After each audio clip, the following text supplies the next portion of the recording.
நல்லதோர் வீணை செய்தே அதை நலங்கட புழுதியில் எரிவதுண்டோ? சொல்லடி சிவசக்தி, என்னை சுடர்மிகு அறிவுடன் படைத்து விட்டாய். வல்லமை தாராயோ இந்த மாநிலம் பயனுற வாழ்வதற்கே. சொல்லடி சிவசக்தி, நிலச் சுமையென வந்திடப் புரிகுவையோ. திருவரங்கம் ராசவேலர் செண்பகத் தமிழரங்கு காணொலி வாயிலாக நிகழ்த்தி கொண்டிருக்கிற நிகழ்வுகளிலே வள்ளுவர் வாய்மொழி மாண்பு என்கிற பொது தலைப்பிலே நாம் உரையாற்றி கொண்டிருக்கிறோம்.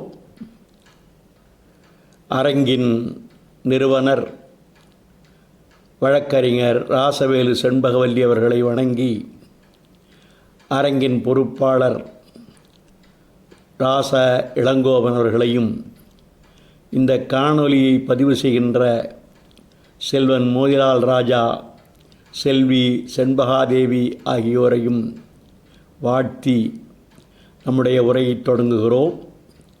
பேரன்புமிக்க பெரியோர்களே, அன்பு தாய்மார்களே, பேராசிரியர் பெருமக்களே, மாணவ நண்பர்களே, தமிழ் ஆர்வலர்களே, உங்கள் அனைவரையும் வணங்கி மகிழ்கின்றோம். நாம் திருக்குறளிலே வள்ளுவர் வாய்மொழி மாண்பு என்கிற தலைப்பிலே அறத்துப்பாலை நிறைவு செய்துவிட்டோம். பொருட்பாலிலே 7 பகுதி. அதிலே முதலாவதாக இடம்பெறுவது அரசியல். அதை நாம் நிறைவு செய்திருக்கிறோம். அதாவது அரசனுக்குரிய பண்புகள், அரசன் இப்படியெல்லாம் இருக்க வேண்டும் என்று வள்ளுவர் வலியுறுத்தி சொல்கிறார். அவற்றை 25 அதிகாரங்களிலே வள்ளுவர் சொல்லிச் செல்கிறார். அதற்கு அடுத்ததாக அமைச்சியல் பார்த்தோம். அமைச்சனை பற்றி ஒரு 10 அதிகாரங்கள் சொல்லப்படுகின்றன. அதற்கு பிறகு அரண் பார்த்தோம். நாடு அரண் என்ற 2 அதிகாரங்கள் அந்த அரணியிலே இடம்பெறுகின்றன. அதற்கு அடுத்ததாக பொருள் செயல் வகை பார்த்தோம். கூழ் என்கிற அடிப்படையிலே செல்வத்தை எப்படி அரசன் போற்ற வேண்டும் என்பது அதிலே சொல்லப்படுகிறது. அதற்கு அடுத்த பகுதி இயல், படையியல். இந்த படையியலில் வள்ளுவர் 2 அதிகாரங்கள் அமைத்திருக்கிறார். ஒன்று படைமாட்சி, மற்றொன்று படைச்செருக்கு. நாம் சென்ற பொழிவிலே படைமாட்சியை பார்த்துவிட்டோம். இப்போது நாம் பார்க்க இருப்பது படைச்செருக்கு. அதாவது அரசனுக்குரிய உறுப்புகளிலே படையும் ஒன்று. அதாவது அரசனுடைய உறுப்புகள் என்று வள்ளுவர் சொல்லுவது அரணை சொல்கிறார், அப்புறம் குடியை சொல்கிறார், அப்புறம் கூழை சொல்கிறார், பிறகு நட்பை சொல்கிறார். படை, குடி, கூழ், அமைச்சு, நட்பு, அரண் ஆறும் உடையான் அரசருள் ஏறு என்று சொல்கிறார். இதிலே இப்போது நாம் படையை பற்றி பார்த்து கொண்டிருக்கிறோம். படையிலே படை மாட்சி என்ற ஒரு அதிகாரம், படை செருக்கு என்ற ஒரு அதிகாரம். படை மாட்சியை நாம் நிறைவு செய்துவிட்டோம். இப்போது நாம் பார்க்க இருப்பது படைச்செருக்கு. படைச்செருக்கு என்றால் படையின் பெருமிதம். அதாவது ஒரு மன்னனுக்கு பல்வேறு படைகள் இருக்கின்றன. காலாட்படைகள், தேர்ப்படை, யானைப்படை, குதிரைப்படை எல்லாம் அந்த காலத்து படைகள். அந்த படை எப்படி பெருமிதத்தோடு இருக்க வேண்டும் என்பதை இங்கே வள்ளுவர் சொல்லிச் செல்கிறார். படைச்செருக்கு என்றால் படையின் பெருமிதம். அஃதாவது அப்படையது மரம் மிகுதி. மரம்னா வீரம். அந்த படை ஒரு வீரம் மிக்க படையாக, எழுச்சி மிக்க படையாக இருக்க வேண்டும். ஆகையினால அதுதான் இங்கே சொல்கிறார். படைச்செருக்காவது படையினது வீரியம் கூறுதல் என்பார் மணக்குடவரும் பரிப்பெருமாளும். படையினது வீரியம் கூறுதல். வீரியம் என்றால் அந்த வேகம். படையின் வெற்றிப்பாடு கூறுதல் என்பார் பருதியார். ஆகையினால அந்த படையினுடைய வீரியத்தை, படையினுடைய மரத்தை வலியுறுத்தி சொல்லுவது இந்த படைச்செருக்கு என்கிற அதிகாரம். இதில் எடுத்த உடனே ஒரு வீரன் பேசுகிற மாதிரி அமைத்திருக்கிறார் வள்ளுவர். ஒரு வீரன் என்ன பண்ணுறான், எதிரில் நிற்கின்ற வீரர்களை எல்லாம் பார்த்து சொல்கிறான், ஏ வீரர்களே, என் தலைவன் முன்னே நிற்காதீர்கள். பல பேர் என் தலைவன் முன்னே நின்று கல்லாக போயிருக்கிறார்கள். ஆகையினாலே என் தலைவன் முன்னே நிற்காதீர்கள். கல்லாக போயிருக்கிறார்கள் என்றால் என்ன பொருள்? அவர்கள் இறந்துபட்டார்கள், போரிலே கொல்லப்பட்டார்கள். ஆகையினாலே அவர்களுக்கு நடுகற்கள் நடப்பட்டு விட்டன. நடுகள் என்பது ஒரு வீரன் இறந்த பிறகு அவனுடைய வீரத்துக்கு அடையாளமாக ஒரு கல்லை நட்டு அந்த கல்லிலே அவனுடைய பெயரும் பீடும் எழுதி வைப்பது. அவனுடைய பெயர், அவன் எப்படியெல்லாம் போர் புரிந்தான், அவனுடைய வீரச் சிறப்புகளையெல்லாம் அதில் எழுதி வைப்பது தான். அப்படிப்பட்ட எழுதி வைக்கப்படுகிற கல்லுக்கு பெயர் நடுகல். இங்கே அதான் சொல்கிறார், என்னுடைய தலைவன் முன்னே நில்லாதீர்கள். அப்படி நின்று நடுகல்லாக போனவர்கள் பல பேர். அதுதான் குறள், என்னை முன் நில்லன்மின் தெவ்விர். தெவ்விர் என்றால் பகைவர்களே, அதாவது முன்னிலைப்படுத்தி பேசுகிறான் இந்த வீரன். என் ஐ என்றால் என் தலைவன். ஐ என்கிற சொல்லுக்கு தலைவன் என்று பொருள். என் ஐ முன் நில்லன்மின், என் தலைவன் முன் நிற்காதீர்கள். தெவ்விர், தெவ்விர் பகைவர்களே, என்னை முன் நில்லன்மின். பகைவர்களே, என் தலைவன் முன்னே நிற்காதீர்கள். அப்படி நின்றால் என்ன ஆகும்? அப்படி நின்றால் பலர் என் ஐ முன் நின்று, பல வீரர்கள் என் தலைவன் முன்னே நின்று, பலர் என்னை முன்னின்று தலைவர் முன்னே நின்று கல் நின்றவர் கல்லாக நின்று விட்டார்கள். அவர்களுக்கு கல் நடப்பட்டு விட்டது. இந்த கல் நடுவது என்பது நம்முடைய அந்த காலத்திலே இருந்து வருகின்ற தொன்று தொட்டு பழக்கம். அதனுடைய எச்சமாகத்தான் இன்றைக்கும் கூட, அதாவது இறுதிச் சடங்கு நடக்கின்ற முதல் நாள் அந்த இறந்துபட்டவருக்கு படையிடுவார்கள். அதற்கு பெயர் கல் நிறுத்துவது என்று பெயர்.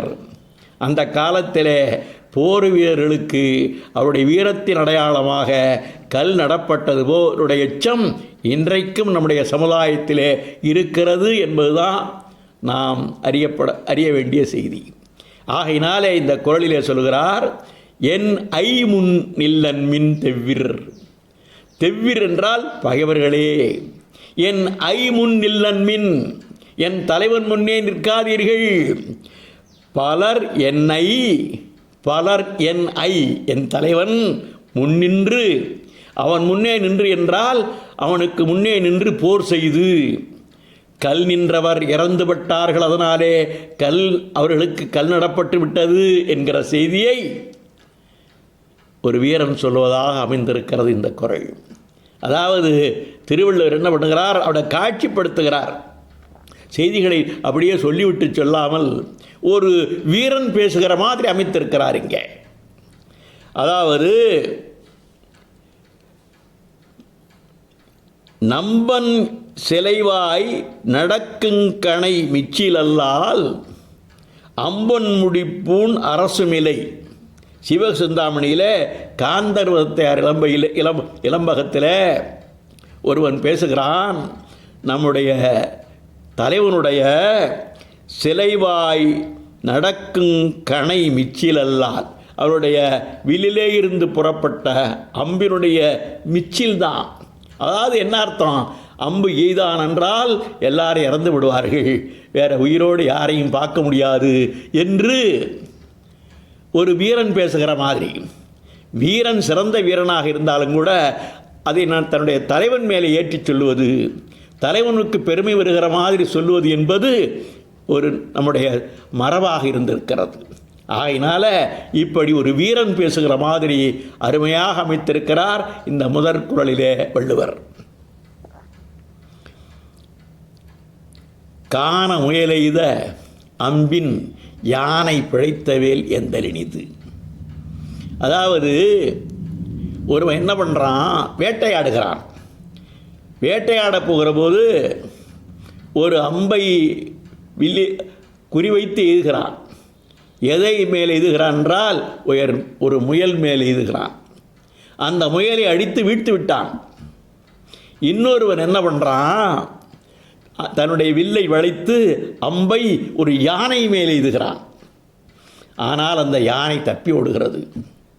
அந்த இடத்துல வள்ளுவர் வருகிறார். அவர் பார்க்கிறார், ஒருத்தன் முயலை அடித்து வீழ்த்து விட்டான், ஒருவன் எய்த அம்புக்கு பிழைத்து யானை தப்பி ஓடிவிட்டது. இப்போ எவன் சிறந்த வீரன் பார்க்குற போது வள்ளுவர் சொல்கிறாரு, முயலை அடித்து வீழ்த்துவது பெருசில்லப்பா, யானை அடிக்க வேண்டும் என்ற எண்ணத்தோடு யானை மீது அம்பெய்தானே அவன்தாய்யா பெரிய வீரன் என்று பேசுகிறார்.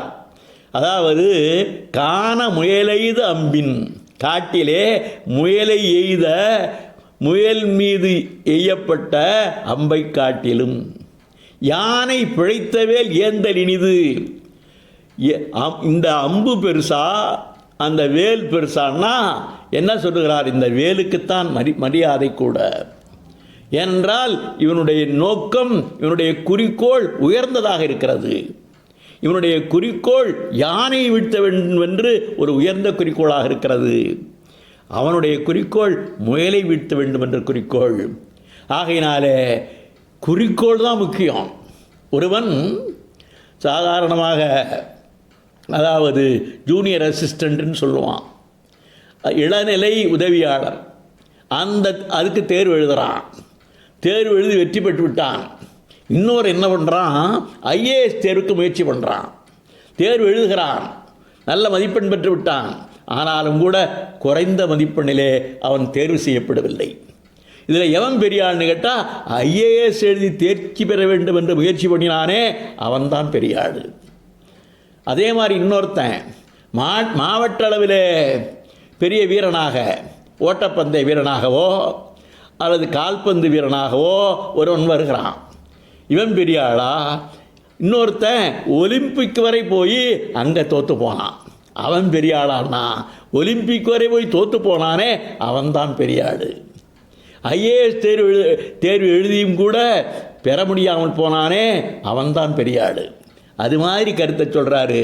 நம்முடைய குறிக்கோள் உயர்ந்ததாக இருக்க வேண்டும். குறிக்கோளை உயர்ந்ததாக இருப்பதுதான் சிறப்பு என்கிற கருத்தில் ஒரு செய்தியை சொல்கிறார். ஆகையினால வீரன் என்ன செய்யணும், யானையை குறிவைக்க வேண்டும். வீரன் என்ன செய்யணும், பெரும் படையை குறிவைத்து செய்ய வேண்டும். வீரன் என்ன செய்யணும், அதாவது வீரமிக்கவர்களோடு போரிட்டு வீரமரணம் அடைந்தாலும் பரவாயில்லை என்று போக வேண்டும். அதுதான் சிறப்பு. அதைத்தான் இங்கே சொல்கிறார். காண முயலை இது அம்பின் யானை பிழைத்தவேல் ஏந்தல் இனிது. காட்டிலோடு முயலை நோக்கி இது அம்பினை ஏந்துதலை விட எதிரிடும் யானை மேல் குறிவைத்து தப்பிய வேலை கையில் ஏந்துதல் பேரின்பம் தருவதாகும். இது மாற்றரசன் படையோடு பொருதானோர் வீரன் அது புறங்கொடுத்ததாக, வீரம் இல்லாதவன்கிட்ட போய், அதாவது வீரம் குறைந்தவர்கிட்ட மேலே அம்புகிறான், எல்லாம் புறமுதுகட்டு போகிறார்கள். ஆனால் இன்னொருத்தன் என்ன பண்ணுறான், எதிரி இவனை நோக்கி வருகிறான், அவன் என்னை நோக்கி தாக்குவதற்கு வருகிறார்கள், அதை எதிர்த்து நிற்கிறான். எவன் பெரிய ஆளுன்னா இவன்தான் பெரிய ஆள். பெரும்படையை எதிர்த்து நின்றானே, என்ன வந்தாலும் பரவாயில்லை, நம் உயிரே போனாலும் பரவாயில்லை என்று எதிர்த்து நின்றானே இவன்தான் மாவீரன். புறங்காட்டி ஓடுகின்ற படையை மீது எய்தவன் மாவீரனாக ஆக மாட்டான் என்கிற செய்தியை இந்த குறளிலே சொல்கிறார். மூன்றாவது குறள், பேராண்மை என்ப தருகன், ஒன்று உற்றக்கால் ஊராண்மை மற்றதன் எஃகு. அதாவது பேராண்மை என்றால் என்னன்னா, பகைவரை எதிர்த்து நிற்கும் வீரம். அதான் வீரம். அதாவது பகைவர்கள் தாக்குகிற போது புறமுதுகிட்டு ஓடுவதோ அந்த போரிலே இருந்து பின்வாங்குவதோ வீரமாகாது. அதான் பேராண்மை என்ப தருகன். ஒன்று உற்றக்கால் அப்படின்னா பகைவனுக்கு ஏதேனும் துன்பம் நேர்ந்து விட்டால் சண்டை போட்டுட்டே இருக்கான், பகைவன் என்ன ஆயிடுறான், திடீர்னு விழுந்துடுறான், அல்லது அவனுடைய படையெல்லாம் இழந்துடுறான், அவனுடைய கையில் இருக்கிற ஆயுதங்களையெல்லாம் இழந்து நிராயுதபாணியாகிவிட்டான்னு வைத்துக்கொள்ளுங்கள். அப்போ கூட அவனுக்கு பரிவு காட்டி அவனுக்கு உதவ வேண்டுமே தவிர அப்படிப்பட்டவன் மீது அம்பெய்தக்கூடாது என்று வள்ளுவர் ஒரு கருத்தை அருமையாக வலியுறுத்துகிறார். அதாவது ஒருவனுக்கு பேராண்மை என்று சொல்லப்படுவது பகைவரை எதிர்க்கும் வீரமாம்.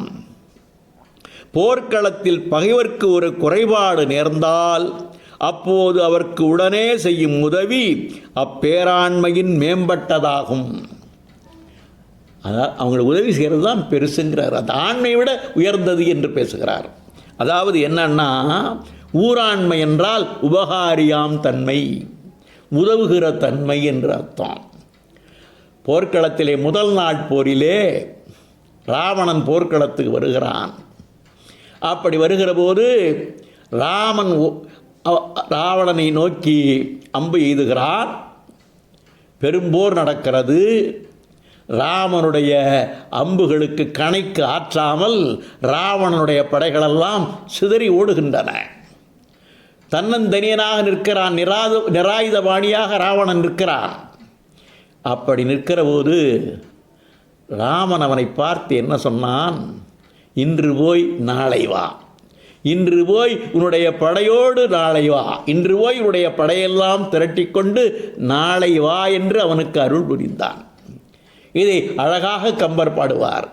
ஆளையா உனக்கு அமைந்தன மாருதம் அறைந்த புழையாயின கண்டனை, இன்று போய் போர்க்கு நாளை வா என நல்கினான் நாகிழங்கமுகின் வாளை தாவுரு கோசல நாடுடை வள்ளல். அதாவது உன்னுடைய படைகளெல்லாம் காற்றிலே பறந்து செல்லுகின்ற பூளைப்பூக்களைப் போல சிதறி ஓடிவிட்டன.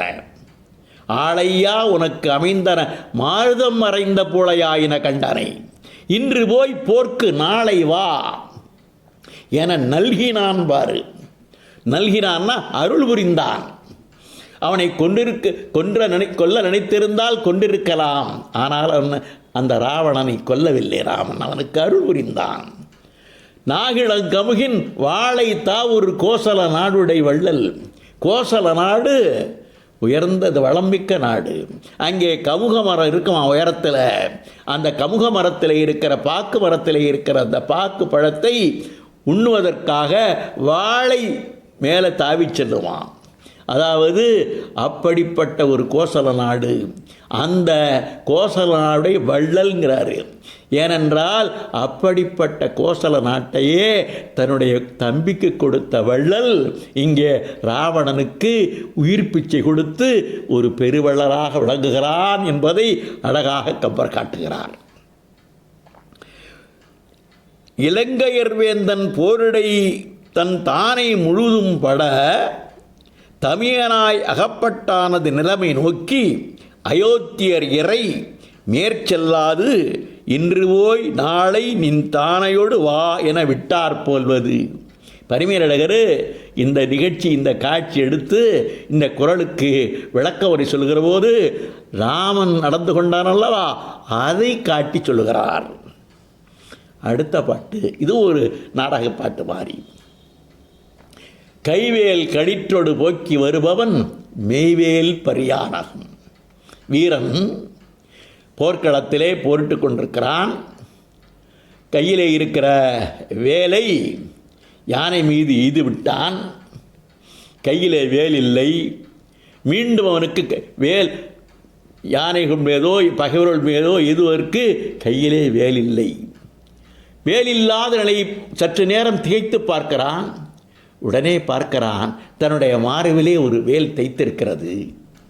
அந்த வேலை பார்த்துவிட்டு ஓஹோ இது இருக்கிறதே என்று அதை பிடுங்கி எறிவதற்கு அவன் தயாராக இருக்கிறான்ங்கிற காரணத்தினாலே அதை பறித்து கொண்டே அவன் சிரிக்கிறான், நகுகிறான். ஏன் நகுகிறான் என்றால், ஆஹா என்னிடத்திலே படையில்லை என்று நான் கவலைப்பட்டேனே, இதோ இருக்கிறதே ஒரு வேல் என்னுடைய மார்பிலே, இதை எடுத்து நான் எதிரியை மாய்ப்பேன் என்று உணர்ச்சி வசப்பட்டு அவன் கருத்து அந்த காட்சியை வள்ளுவர் காட்கிறார். கைவேல் களிற்றோடு போக்கி வருபவன், களிர்ன யானை, யானை மேதை தான், வேல் இல்லை, மீண்டும் எய்வதற்கு வேல் இல்லை அவன்கிட்ட. உடனே என்ன பார்க்குறான், தன்னுடைய உடம்பை மறந்துட்டான். முதல்ல வேலிலே திகைத்து போனவன் தன்னுடைய மார்பிலை தைத்திருக்கிற வேலை பார்த்து அதை பறித்து நான் இப்போது பகைவரை மாய்ப்பேன் என்று ஒரு மகிழ்ச்சியோடு அதை பறிக்கிறான் என்று மெய்வேல் பறியா நகும், அதை பறித்து கொண்டே நகுகிறான், மகிழ்ச்சியோடு சிரிக்கிறான்கிறாரு. தன் கையில் இருந்த வேலை ஒரு யானையின் மேல் ஏவி போக விட்டு வேறொரு வேல் தேடி வருகின்றவன் தன் மார்பில் தைத்திருந்த வேலை கண்டு அதை பறித்து மழுகிறான். களிற்றொடு போக்கல் என்றால் களிற்றொடு உயிரை கொண்டு போமாறு விடுதல், அது உயிரை கொள்வது.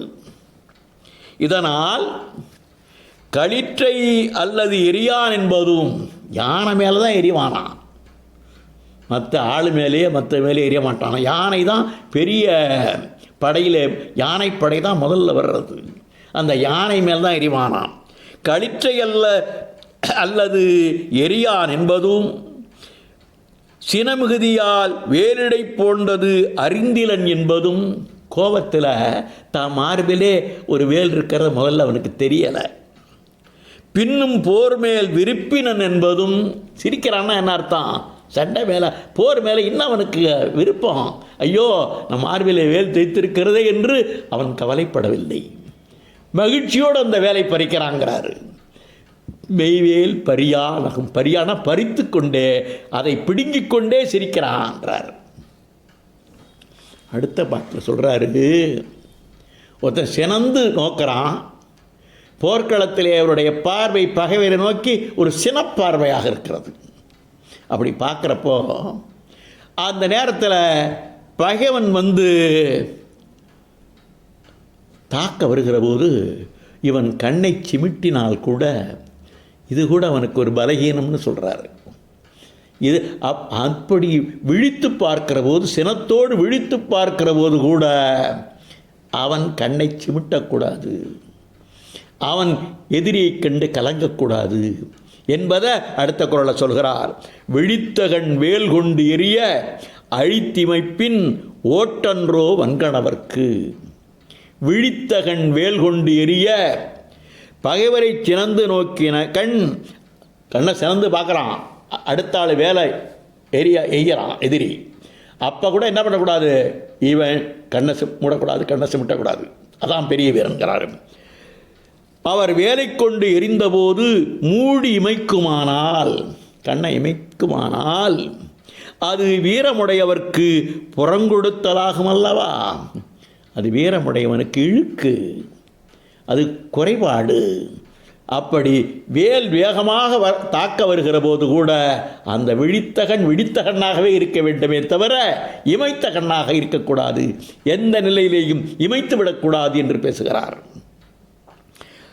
அவ்வெகுளி நோக்கம் மீட்டலும் போரின்கண் மீட்சி எனக் கருதி அதுவும் செய்யார் என்பதாம். அப்படி வெகுளி நோக்கம் மீட்டலும், அந்த வெகுளி நோக்கத்தை மாற்றுறது, பார்க்காம இருக்கிறது, கண்ணை சிமிட்டுறது, அதெல்லாம் என்னன்னா போரின்கண் மீட்சி எனக் கருதி, போரிலே ஒரு தோல்வி என்று கருதி அதையும் செய்ய மாட்டான் மாவீரன் என்று பேசுகிறார். விழுப்புண்படாத நாளெல்லாம் வழுக்கினுள் வைக்குந்தன் நாளை எடுத்து. விழுப்புண் என்றால் போரிலே அடைகின்ற சிறந்த புண்ணு. சிறந்த புண்ணா மார்பிலே ஏற்படுகிற புண், முகத்திலே ஏற்படுகிற புண் தான் விழுப்புண். முதுகிலே ஏற்படுகிற புண் விழுப்புண் அல்ல. அதாவது முதுகிலே ஒருவனுக்கு புண் ஏற்பட்டால் என்ன அர்த்தம், இவன் புறமுதுகிட்டு ஓடினான், பகைவர் தாக்கினதுனால இவனுக்கு முதுகிலே புண் ஏற்பட்டு விட்டது என்று அது ஒரு குறையாக சொல்லப்படும். ஆகையினால வீரன் வாழ்ந்து கழித்த நாட்களை கணக்கிட்டு அந்நாட்களுள் விழிப்புண்படாத நாட்களையெல்லாம் பயன்படாது கழிந்த நாள்களுள் சேர்ப்பான். அதாவது விழுப்புண் அடையலைன்னா வீணா போன நாள்னு நினைப்பானா. ஒவ்வொரு நாளும் போர்க்களத்திலே பகைவரோடு போரிட்டு விழுப்புண் பெற வேண்டும் என்பதுதான் ஒரு வீரனுடைய நோக்கமாக இருக்க வேண்டும் என்பதை இங்கே வள்ளுவர் சொல்றார்.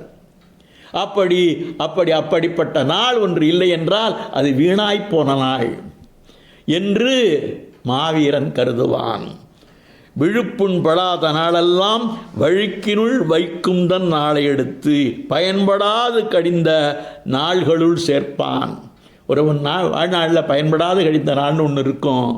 அந்த நாளில் எது சேருதுன்னு கேட்டால் விழுப்புண் படாத நாளும் அதில் சேருகிறது. இது போரின்கண் முகத்திலும் மார்பிலும் புண்படலும் முதுகு புறங்கொடாமையும் வேண்டும் என்றது மணக்குடவர் சொல்கிறார். மார்பிலேயும் முகத்திலேயும் புண்படணும், முதுகிலே புண்படக்கூடாது. அப்படிப்பட்ட விழுப்புண்படுப்பட்ட நாள்தான் பயனுள்ள நாள் என்று பேசுகிறார். அடுத்த குறள் 7வது குறட்பா. சுழலும் இசை வேண்டி வேண்டா உயிரார் கடல் யாப்பு காரிகை நீர்த்து. போர்க்களத்திலே போர் செய்கிறவன் புகழ் பெறுவதற்காக உயிரை பற்றி கவலைப்பட மாட்டான். அப்படிப்பட்டவன் காலிலே வீரக்கடல் அணிவது என்பது ஒரு அழகுங்கிறார். கோழை வீரக்கடல் அணிவது அழகல்ல, மாவீரன் காலிலே வீரக்கடல் அணிவது அழகு. மாவீரன் என்பவன் யாரு? புகழை விரும்புகிறவன். எப்படி புகழ வேண்டுகிறவன்? உயிரை பற்றி பொருட்படுத்தாமல் உயிரை தஞ்சமென மதித்து போர்க்களத்திலே போர் செய்கிறவன். அவன்தான் காலிலே வீரக்கடல் அணிந்தால் அது ஒரு அழகுங்கிறார். அதான் பேசுகிறார். இவ்வுலகில் வாழுங்காலத்து புகழ வேண்டி உயிரை பொருளாக எண்ணாத வீரன் வீரக்கடல் அணிதல் அழகு செய்யும் தன்மை உடையதாகும். அது அவனுக்கு ஒரு அழகு. அதாவது என்ன, அவன் வீரன், அவன் வீரக்கழிந்தால் சிறப்பு. கோழை வீரக்கழிந்தால் சிறப்பு அல்ல என்று பேசுகிறார்.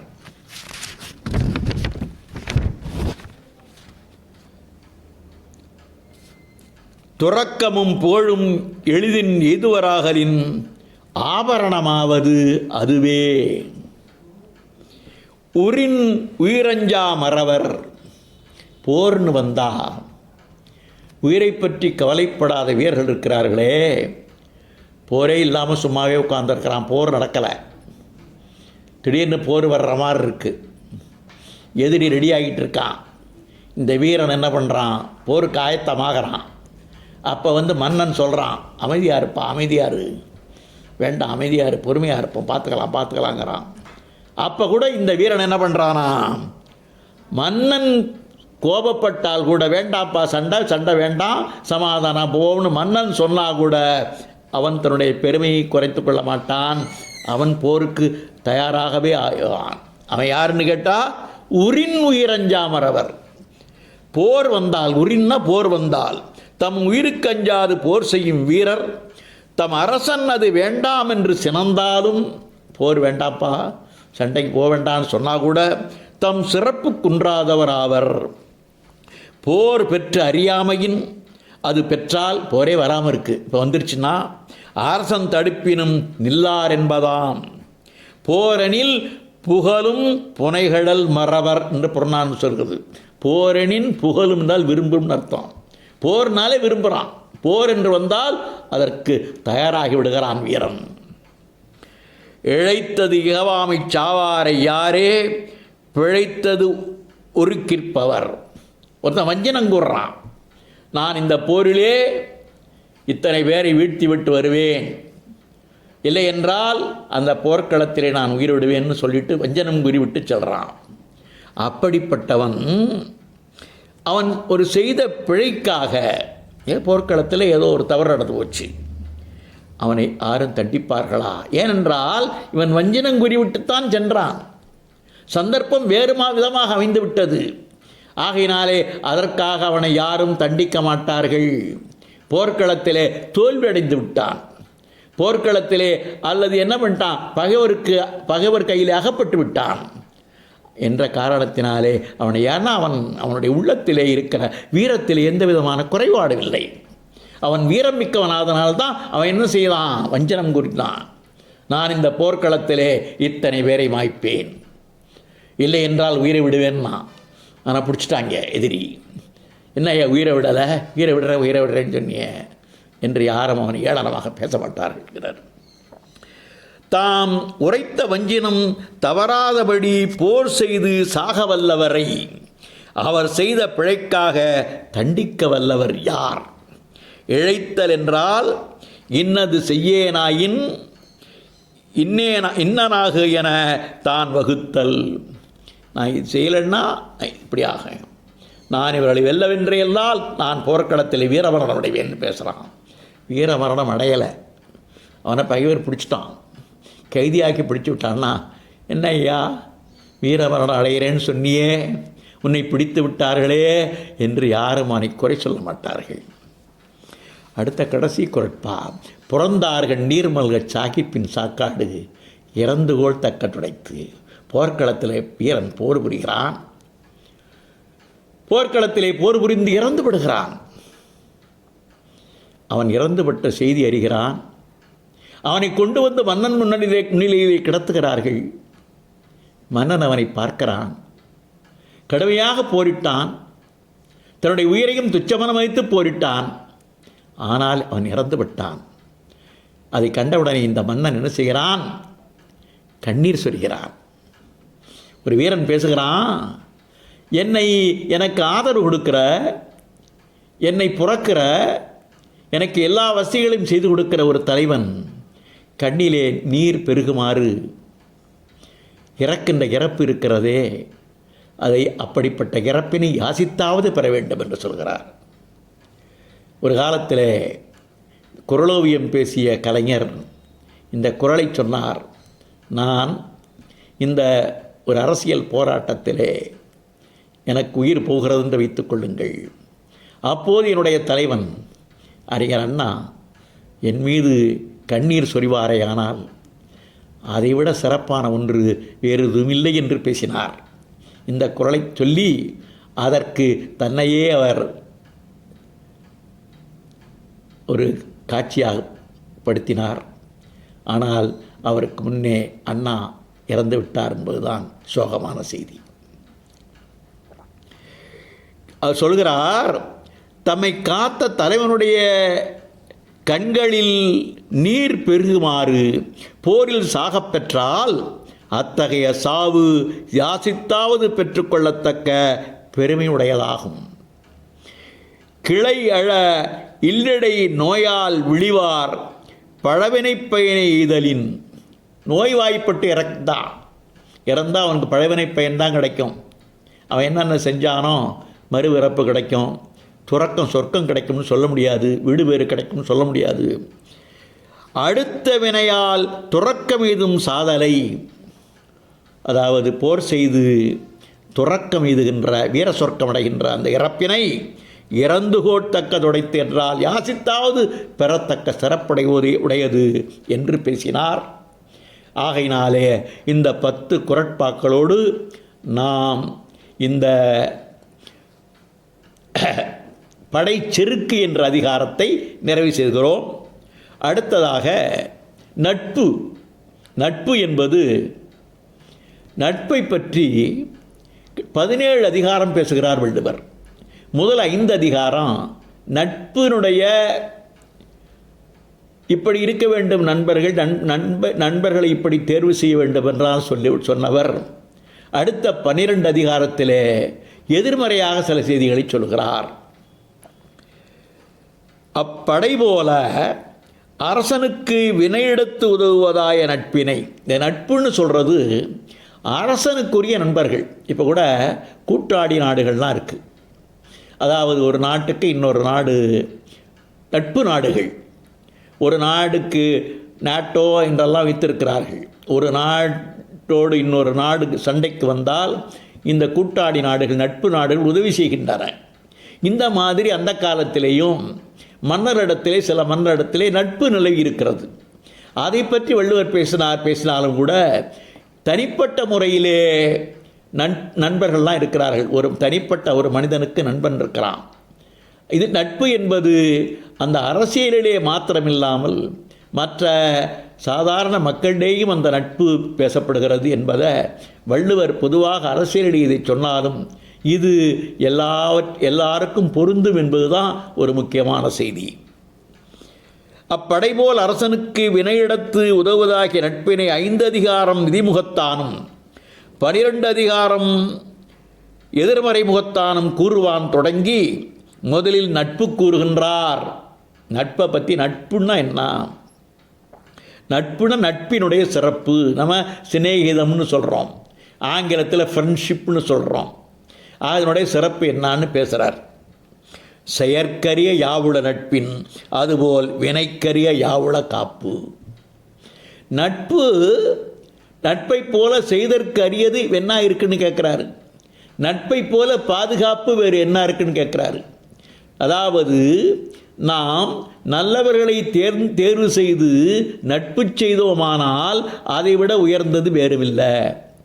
அதே போல அந்த நட்பை போல நமக்கு பாதுகாப்பாக இருப்பது வேறு ஒன்றுமில்லை என்று பேசுகிறார். நட்பை போல் செய்து கொள்ளற்கு அருமையானவை எவை உள்ளன? செயலாற்றும் போதும் அந்த நட்பு போல் அரிய பாதுகாப்பாக இருப்பவை எவை உள்ளன? எவையும் இல்லை. ஆகையினா என்ன சொல்கிறாரு? நண்பர் என்ன பண்ணுறாரு? உதவி செய்கிறார்.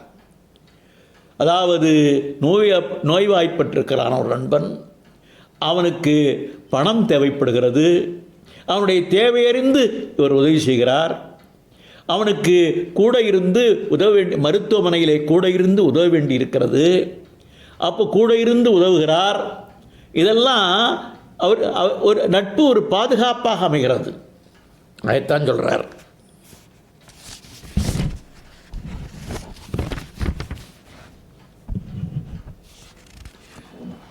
நட்பு செய்தற்காவாரை பெறுதலும் பெற்றால் செய்யும் உபாயமும் செய்தால் திரிவின்றி நிற்றலும் முதலிய அரியவாகலின் நட்பின் செயற்கரியன இல்லை என்றும். அதாவது நட்பு செய்தற்கு ஆவாரை பெறுதலும், நம்ம நட்பு செய்வதற்குரிய ஒரு தகுதியான ஆளை பெறுறது. பெற்றால் செய்யும் உபாயமும், அப்படி பெற்றால் அவரோடு அந்த நட்பை நாம் தொடர்ந்து வைத்துக்கொள்வது. செய்தால் திரிவின்றி நிற்றாலும், அதுக்கப்புறம் நட்பு செய்த பிறகு மாறுபடாமல் அந்த நட்பை தொடர்ந்து காப்பாற்றுவது. அரியவாகலி, இதெல்லாம் ரொம்ப கஷ்டம். சில காலம் நண்பராக இருந்துவிட்டு பிரிந்து விடுகிறவர்கள் பல பேரை பார்க்கிறோம்.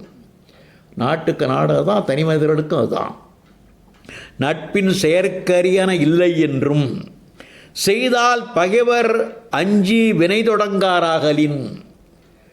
அப்படி நட்பு செய்து விட்டால், ஆகா இவனுக்கு இப்படிப்பட்ட நண்பன் இருக்கிறான், ஆகையினால் இவனோடு மோதினால் அவன் உதவிக்கு வந்து விடுவான் என்று அமைதியாயிடுவான் அவன் எதிரி. அதுபோல் வினை வாராமைக்கு அரிய காவல் இல்லை என்றும் கூறினார். ஆகையினால் நட்பு செய்வது சிறப்பு, அந்த நட்பினாலே கிடைக்கின்ற பாதுகாப்பும் சிறப்பு. அதைத்தான் இங்கே சொல்கிறாரு. நட்பு நிறை நீர நீரவர் கேண்மை பிறை மதி பின்னீர பேதையார் நட்பு. ஒரு சொல்கிறாரு, அறிவுள்ளவருடைய நட்பு எப்படி இருக்கும், அறிவில்லாதவரோட நட்பு கொண்டால் எப்படி இருக்கும்? அறிவுள்ளவர்கள் நட்பு கொண்டால் அந்த நட்பு வளர்பிறை போல் நாளும் வளரும். அறிவில்லாதவரோட நட்பு கொண்டால் அது தேய்பறி போல் தேய்ந்து விடும் என்றார். ஆரம்பத்தில் என்ன ஆகும்? நல்லா முழுமையாக இருக்கும், ரொம்ப மகிழ்ச்சியாக இருப்பார்கள். பிறகு என்ன ஆகிடும்? அந்த நட்பு கொஞ்சம் கொஞ்சமாக குறைய ஆரம்பித்து விடும். அதான் நிறை நீர நீரவர் கேண்மை. நீரவர்னா உயர்ந்தவர்கள், சான்றோர்கள். அறிவுடையார் நட்பு வளர்பிறை போல் படிப்படியாக வளர்ந்து முழுமையடையும். அந்த முழுநிலா மாதிரி ஆகிரும். அறிவிலார் நட்பு முழுமதி தேய்வது போல படிப்படியாக தேய்ந்து இல்லாமற் போகும். அதான் அறிவுடையாரும் செய்தன முன் சுருங்கி பின்பெருகற்கும். ஆரம்பத்தில் கொஞ்சமாக தான் இருக்கும் அந்த நட்பு, போக போக வளரும். கரும்பு மேலேருந்து கீழே வந்தால் ரொம்ப ருசிக்கும், கீழேருந்து மேலே போனால் கடைசியில் ருசியே இருக்காது. அது மாதிரி இது அறிவு இல்லாதவர்களுடைய நட்பு எப்படி இருக்கும்? அடிக்கரும்பிலேருந்து மேலே போகிறது. அறிவு உள்ளவர்கள் நட்பு மேற்கரும்பிலேருந்து மேலேருந்து அடியில் வர்றது. அதான் சொல்கிறாரு. அறிவுடையாரும் செய்தன முன் சுருங்கி பின் பெருகற்கும், பேதையாரும் செய்தன முன் பெருகி பின் சுருங்கற்கும் காரணம் தம்முள் அறியாமையும் பின் அறிதலுமாம். அதாவது அறியாமை உள்ளவர்களுடைய நட்பு அதிகமாக இருப்பது போல் தோன்றி காலப்போக்கிலே குறைய ஆரம்பித்துவிடும். அறிவுடையார்கள் நட்பு கொஞ்சம் கொஞ்சமாக ஆரம்பித்து முழுவதி போல் வளர்ந்து முழுமையடையும் என்று பேசுகிறார். நவில்தோறும் நூல் நயம் போல பயில்தோறும் பண்புடையாளர் தொடர்புன்றார். நூல் புத்தகம் இருக்க, நல்ல புத்தகத்தை படிக்க படிக்க நமக்கு மகிழ்ச்சி ஏற்படும். அதுபோல் நல்ல நண்பரோடு பழக பழக நமக்கு இன்பம் ஏற்படும் என்று பேசுகிறார். நல்ல நூல்களை கற்க கற்க மேன்மேலும் இன்பம் தருதல் போல பண்புடையாளர் தொடர்பு பழக பழக இன்பம் தருவதாகும். நயத்தினை செய்தலான் நயம் எனப்பட்டது. நயத்தினா சிறப்பு, மகிழ்ச்சி, நன்மை எல்லாம். இருமையும் ஒரு காலை கொருகால் மிகும் என்பதாம். அதாவது புத்தகம் படிக்கிற போதும் நல்ல நூலை படிக்க படிக்க படிக்க மகிழ்ச்சி ஏற்படும். அதே போல் நல்ல நண்பரோடு பழக பழக மகிழ்ச்சி இன்பம் ஏற்படும் என்று பேசுகிறார். நகுதல் பொருட்டன்று நட்டல் மிகுதிக்கண் மேற்சென்று இடித்தல் பொருட்டு. நட்பு செய்தல், நட்டல்னா நட்பு செய்தல்னு அர்த்தம். நட்பு செய்தல் என்பது சிரித்து பேசி மகிழ்வதற்காக இல்லை. அவன் தவறு செய்கிற போது அவனை இடித்து கூறி அவனை தடுத்து நிறுத்துவதுதான் நல்ல நட்புன்னு சொல்கிறாரு. அதாவது நட்பு செய்தல் ஒருவரோடு ஒருவர் சிரித்து மகிழும் பொருட்டு மட்டுமன்று, நண்பர் நெறிகடந்து செல்லும்போது முற்படச் சென்று காலந்தாட்டக்கூடாது. இடித்து கூறற் பொருட்டாம். இடித்து கூறனா என்ன அர்த்தம்? அவனை கண்டித்து சொல்லுவது. பழியும் பாவமும் தரும் செய்கை துன்பமே பயத்தலான் வேண்டப்படுவதன்மையின் மிகுதி என்றும். அதாவது மிகுதின்னா அவன் வரம்பு மீறி போகிறது தான் மிகுதி. அது செய்தற்கு முன்னே மீட்டல் வேண்டுதலின் அவன் அப்படி வரம்பு மீறி போகிறதுக்கு முன்னே அவனை காப்பாற்றணும். மேற்சென்று என்றும் இன்சொற்கு மீளாமை. நல்ல வார்த்தை சொன்னால் அவன் சரியாக வரமாட்டான். இடித்தற் பொருட்டு நல்லா கண்டித்து பேசுறது என்றும் கூறினார். அடுத்து சொல்கிறாரு, பழகணுங்கிற அவசியம் இல்லை நண்பர்கள். ஒருத்தரை பற்றி கேள்விப்பட்டு 2 பேரும் ஒரே மாதிரி ஒத்த கருத்துடையவர்களாக இருந்தாலே அந்த நட்பு சிறப்பாக இருக்கும்னு சொல்கிறாரு. இதுக்கு கோப்பெருஞ்சோழன் பிசிராந்தையார் நட்பை சொல்லுவார்கள். அதை சொல்கிறாரு. கோப்பெருஞ்சோழனும் பிசிராந்தையாரும் பார்த்துக்கிட்டதே இல்லை. ஆனால் ஒருவரை பற்றி ஒருவர் கேள்விப்பட்டு சிறந்த நட்பு கொள்கிறார்கள். அப்போ என்ன பண்ணுறான், கோப்பெருஞ்சோழன் வடக்கிருந்து உயிரிழத்துக்கு தயாராக இருந்தபோது பக்கத்தில் ஒரு இடம் போடு, என்னுடைய நண்பன் பிசிராந்தையார் வந்து சேருவார்னு உள்ள நம்பிக்கையோடு சொன்னார். ஆகையினால் அது மாதிரி புணர்ச்சி பழகுதல் வேண்டா, உணர்ச்சி தான் நட்பாம் கிழமை தரும். நட்பு செய்வதற்கு நேரடியான தொடர்பும் பழக்கமும் வேண்டியதில்லை. ஒத்த உணர்ச்சியே நட்பு செய்வதற்கான உரிமையை தந்துவிடும். பழகுதல் என்றால் பலகால் கண்டும் சொல்லாடியும் மறுவுதல். இவ்விரண்டும் இன்றி கோப்பெருஞ்சோழனுக்கும் பிசிராந்தையாருக்கும் போல உணர்ச்சி ஒப்பின் அதுவே உடனுயிர் நீங்கும் உரிமைத்தாய நட்பினை பயக்கும். ஒருத்தன் உயிரை விடுறது கேள்விப்பட்டு தான் நட்பு கொடுக்கிறார்கள். ஆனாலும் கூட ஒருவருக்காக ஒருவர் உயிரை விடுவதற்கு தயாராக இருக்கிறார்கள் என்று சொன்னால் அந்த உணர்ச்சி ஒத்த உணர்ச்சி என்று பேசுகிறார்.